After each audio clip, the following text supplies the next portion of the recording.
So it was quite interesting actually. When I was first talking to Chris Agee, the editor at Irish Pages, about the possibility of a collection, my impulse was to kind of assemble a haystack of poems that I was fond of, or poems that had been previously published. Whereas by the end of the editing process 2 years later, it was quite the opposite. I had a much sharper sense that we were trying to actually produce a book or a manuscript that had its own thematic shape and trajectory, and hopefully its own distinctive voice that was recognizable throughout. So it was a learning curve, but it was interesting. Yeah, I mean, I'm delighted to be part of the venture that is Irish Pages Press. For me, one of the main points of appeal about Irish Pages is the fact that they have an outlook of progressive and open political inquiry, but they combine it also with an emphasis on literary craft, if that makes sense, which I think is quite unusual. Similarly, I think it's important to have an all-Ireland poetry press that is based in Belfast, I think in the age of Brexit and also 20 years after the Belfast Agreement. So I'm hoping that Irish Pages will help to clear a space for new work and for engaged work to flourish, I suppose. But as I say, I'm delighted to be part of it. For aspiring poets, okay.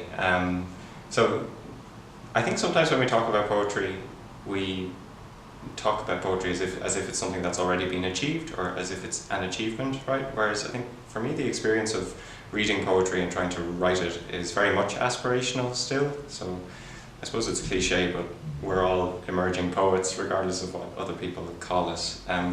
So with that in mind, I would say that obviously it's important to share your work and to open it to others, whether that's through your local poetry slam or submitting to a journal. But I think the best approach to poetry is just to trust your own instincts and to try and learn your craft, which is a much longer and slower process. But that's my 2 cents on it, I think. Sure. So I think it was 4 or 5 years ago I first came across the Latin American writer Eduardo Galeano, and he's actually died since, so he's no longer existing, but his work very much is alive and well, I think. So books like Mirrors, Children of the Days, The Open Veins of Latin America.